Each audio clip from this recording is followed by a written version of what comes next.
What's going down, YouTube family? It's your boy, Mike Macklin, aka Money Mike, the financial Thanos, because I'm snapping my fingers and I'm turning your financial problems to dust. Hey, I want to first and foremost welcome you to my channel. Hey, thank you so much for all the support, all the love. If this is your first time tuning in, again, my name is Michael Macklin. I go by Money Mike. I'm a personal financial coach who specializes in a very simple 5-step financial freedom strategy. Now, if you want to learn more about that specifically, I want you to visit my website, www.moneymike313.com. You can schedule an actual 30-minute free booking with me to where we could talk about your financial goals and help you, start on the path of putting that plan together. But the admin's done. Now let's actually get into the show. I try to post every day. I post things about finances. I post things about motivation, things like that. Now Mondays, I label them Money Monday, and what I do is I either give tips or I may, talk about money, vocabulary, terminology, strategies, things like that. Or I would do what I'm going to do today, and that is I'm going to talk about a news article that I actually came across and kind of give my thoughts on it. And, maybe it can be something that helps you. And if it does, please do me a huge favor and smash that doggone like button. And also subscribe to my channel and hit that notification bell so that anytime I drop a video, you guys can be the first to know. You can check out that information and you don't be in the dark any longer. Now, without further ado, we're going to get right into this thing. What we're talking about today is stimulus check number 3. That's right. We now have a third one looking pretty good to be coming out here.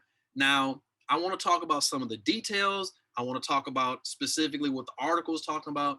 Then I'm going to drop a little bit of my own 2 cents on everything, and we're going to go from there. So first and foremost, let's get into some of the details. Right now, President Biden is looking to get this ball rolling. Excuse me, don't be laughing at me, y'all. I see y'all laughing. Get this ball rolling. He wants this thing going down sometime in the middle of this month. Actually, today's March 1st. He's wanting it in the middle of this month. Other details on it. Let's get the specifics. First and foremost, it's going to be $1,400 this time. It's been speculated about this for a while. I think a lot of people knew it was probably going to be this much, but that's what's actually in this article. The plan is for it actually to be $1,400. Now, the cool part about that, what makes it a little different than before, is $1,400 per person in the household. Now, if you have dependents, it's an additional $1,400 per dependent. And the cool part, even cooler, is in the past, the dependent had to be below the age of 18. But now, even if the dependent is above the age of 18, you still get the $1,400. So it looks like the government is really trying to, put some money in people's pockets and, help some folks out. As you know, or you may not know, I actually saw this morning. Apparently, this eviction moratorium, they're looking at ending at the end of this month. So what that's going to do is it may end up putting a lot of people out of their homes. So I think this is why that $1,400 is really getting driven. And I'm pretty certain they're probably going to look at something to try to extend that moratorium even more. I don't know. I'm just talking about what I've seen so far and what I think. So we're gonna figure this thing out together. But getting back to the actual stimulus package, again, $1,400 per person. Now, let's remember there are income thresholds that will prevent you from getting this, and that is if you're a single person or you're just a married filing separately. If you make $75,000 and below, then you'll get the $1,400. Now, for head of household, if you get $112,500 then and below, then you'll get the full $1,400. And for the married couples filing jointly, the income threshold is $150,000 and below. So those numbers, if you're in those numbers, then you're good to go. Now, what they're using is the most recent tax return. So, tax returns have just recently been put out here this year. So the 2020 tax returns is possible yours is on file already. If it isn't, then they're going to use the 2019 file. Um, that may or may not be a good thing for you, and I'm going to talk about that here towards the end. But that is what they're going to use as the criteria. Now, obviously, what they use is your adjusted gross income. What that means is basically your money um, before the standard deduction comes out. So if you're making 75 and below before that standard deduction, then you're fine. Now, for individuals who make more than that, you're probably not going to get it. And the reason being is this year, from what I understand, well, this particular time, they're really cracking down on, okay, who actually needs it and who doesn't. Now, my personal opinion, um, you know, who doesn't need that? I mean, unless you like independently wealthy, okay, hey, who does it? Who couldn't use an extra $1,400? That's my personal take on it. But hey, look, the government is saying, hey, there's people out here who probably don't need it like that. And so, they're taking a more stern look at that. Again, I don't think that's, the greatest thing, but I mean, it has its good and bad points to it. So, I'm not going to criticize that too toughly, but I'm sure some people won't appreciate, that kind of thought process. But those are kind of the details behind it. Okay, the the criteria, what they're going to use to get that criteria, and a few extra goodies. Now, I think it's great that they're looking at the dependence and the age of that, and not using that as a restrictive factor. Because hey, if you got somebody staying in your house, hey, you could use that extra money, because we all know, especially like for children, and then sometimes even adults, they'll eat you out of house and home. So it's great that we're getting that opportunity to get that. Now, um, some things to consider. Some things to consider. Remember, I told you that if you haven't filed your 2020 taxes, they're going to use your 2019. That reason that's important is because, okay, let's say your income went down in 2020.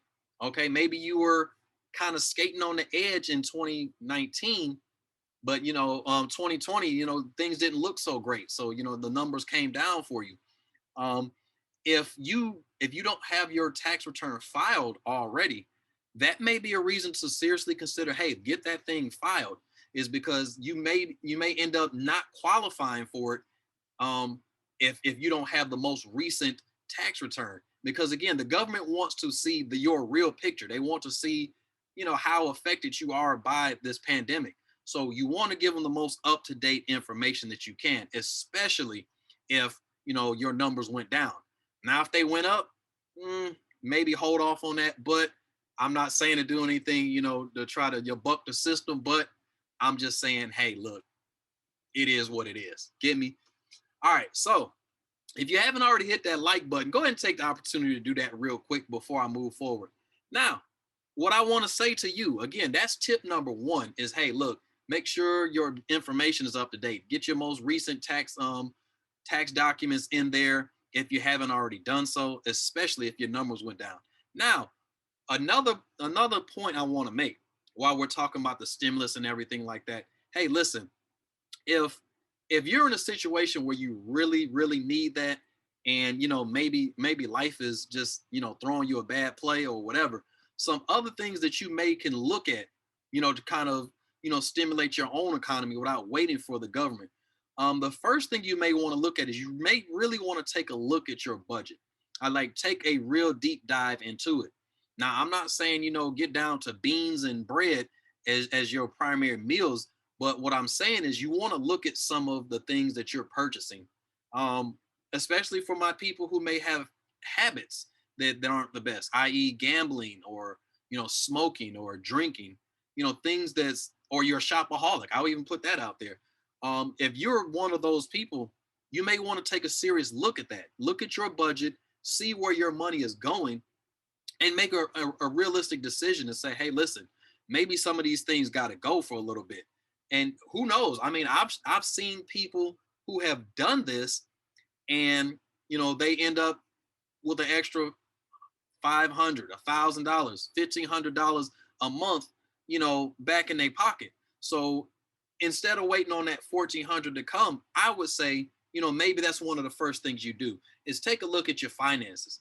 The second thing you can do to kind of, bring costs down, if you aren't driving as much as you were before, due to, being working from home, quarantine, different things like that, maybe get in touch with your insurance company and try to get a lower insurance premium. If you're not driving the vehicle as much, that's a lower insurance risk because you're not out on the road as much. You're not putting as many miles on the vehicle.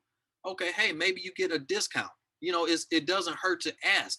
And, not just the insurance company, maybe call out to some of your other providers and see if there's anything in place to help you. I know out here in Petersburg, Virginia, where I'm at right now, the utility companies, some of the utility companies are actually giving you help. If you were impacted by the pandemic, maybe, times is a little rough, they'll give you a little discount on the bill, or they got programs in place. So that's something else to look at. Finally, you might want to look at maybe refinancing your home if that's an option. Now, I'm not saying, hey, do it just to do it, do it smart. And what I mean by that is, first and foremost, don't, basically reset the wheel on that. And what I mean by that is, okay, if you got a 30-year mortgage and maybe you like 10 years into it, you don't want to reset that clock and you be back at 30 because you already put 10 years of your hard-earned money into this home. You don't want to go back and redo that problem. So what I would look at is maybe something like, they call them ERLs, or interest rate reduction loans. You want to look at that and see if maybe, you can get that lower interest rate, which in turn makes your payments less, which puts money back in your pocket. And there's various strategies you can do once you get that extra money. So, ladies and gentlemen, those are the details of the new income stimulus package number 3, and also a few tips on, what you can do to stimulate your economy every single month. So, hey, I hope you guys enjoyed this. I really do. Go ahead and hit that like button again for me. Comment below some ways, you can think of to possibly save money, or comment, what details you guys have, if any, on these stimulus package number 3. Hope you guys enjoyed this. I very much love these videos. I love doing these conversations. I love to help people. Again, if you need some financial help, some strategies, I definitely got your back. Visit me at www.moneymike313.com. You can set up a free 30-minute consultation with me. It's very easy to do. I'll get the alert when you do it, and we'll get on the right side of this thing together. Before I go, I want to leave you with some words that I always leave. I love you. God loves you. He smiles when he sees you, and he sees you all the time, so he's always smiling. So why aren't we? Hey, you guys have a fantastic day. Hope those tips helped. Hit that like button, subscribe, hit the notification bell, and I'll see you guys on the next one. God bless you all.